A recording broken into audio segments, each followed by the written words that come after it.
Olá, pessoas! Quando consumimos uma obra que carrega o nome do protagonista em seu título, estamos acostumados a pensar de cara que este personagem é o herói da história, o mocinho, o cara legal e aquele que vai fazer tudo o que estiver ao seu alcance para realizar seus desejos e fazer sua palavra valer. E pela maior parte da história, esse parece ser o caso com Scott Pilgrim contra o mundo.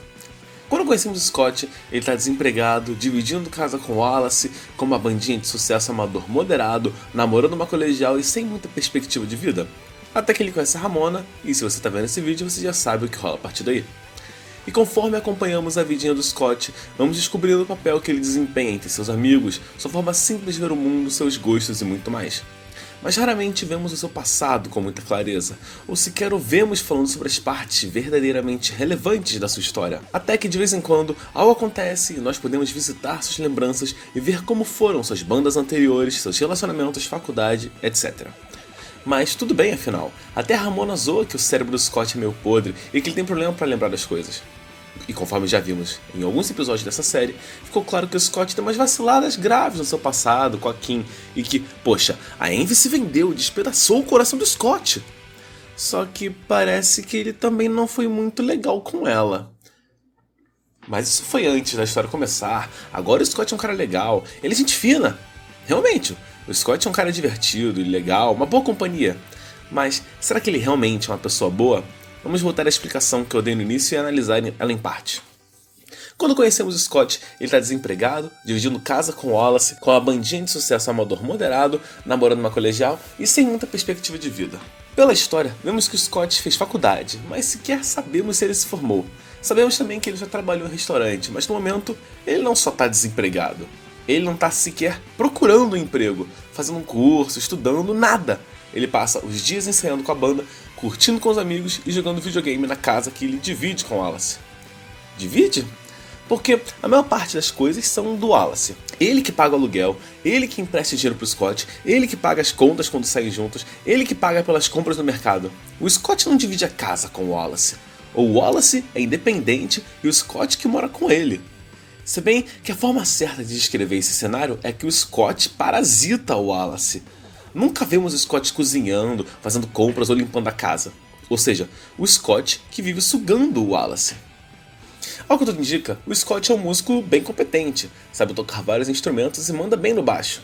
Mas ele esquece dos ensaios, quando uma banda grande o chama para abrir o show para eles, ele titubeia em falar com o restante da banda. O Stephen Stills que fica o dia todo enfurnado num quarto mixando e gravando com Joseph, e até a Kim repara quando eles param de ensaiar. Então o Scott realmente faz alguma coisa para a banda crescer? Tudo indica que o Scott foi o primeiro namorado da Knives e que ele topou namorar com ela só porque era fácil e simples. Porque ela ainda mora com os pais, estuda e tem uma vida simples. Então não rolaria nenhuma cobrança com o Scott de ter nenhuma responsabilidade, coisa do tipo. Namorar uma garota de 17 anos quando se tem 23 realmente é muito fácil. Da mesma forma que a Ramona, sendo totalmente responsável e independente com 24 anos, namorou o Scott, que era quase um mendigo sem preocupações ou cobranças. Ou seja, toda a definição que eu dei do Scott mostra que tem falhas, ao meu ver bem graves, de caráter no presente do início da série. E não podemos falar do passado porque quase não é mostrado. Mas repara comigo. Fica nítido que a Kim trata o Scott com indiferença e acidez porque ele a magoou profundamente quando namoravam no ensino médio, criando feridas que até hoje não se fecharam na Kim. Isso depois de, por motivo absolutamente nenhum, ele ir em outro colégio encher a paquera dela de soco para ficar com ela.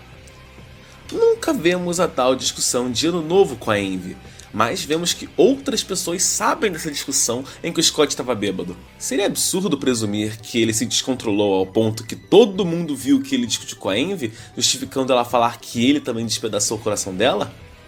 Porém, olha que curioso, quando o Scott tem pesadelos, ele vê exatamente essas três figuras femininas do seu passado vindo atacar ele. O Scott sabe que cometeu erros, magoou pessoas que já foram importantes para ele. Só que ele reprimiu as lembranças dos seus atos para não ter de lidar com a culpa.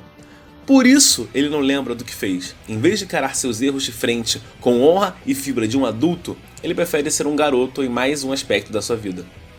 Mas não se pode fugir da culpa para sempre, especialmente depois de ter sido contaminado com o brilho, o que traz o nega Scott à vida, uma forma da sua consciência o punir pelos seus atos.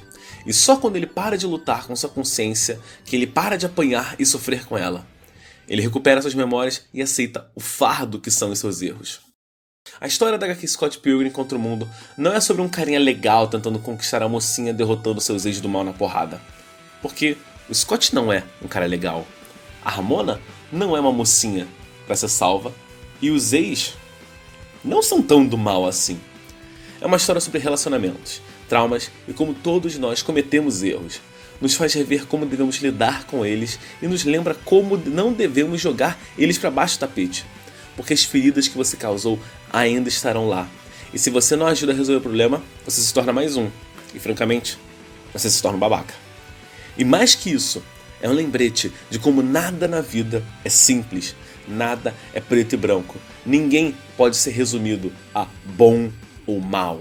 Somos pessoas, mudamos, aprendemos e vamos crescendo com nossas vivências. E, da mesma forma como Scott apanhou e sofreu para aprender a aceitar sua culpa e aprender a lidar com ela, não deixe que isso aconteça com você. Não deixe para cuidar da sua saúde mental quando estiver levando o soco da vida na cara.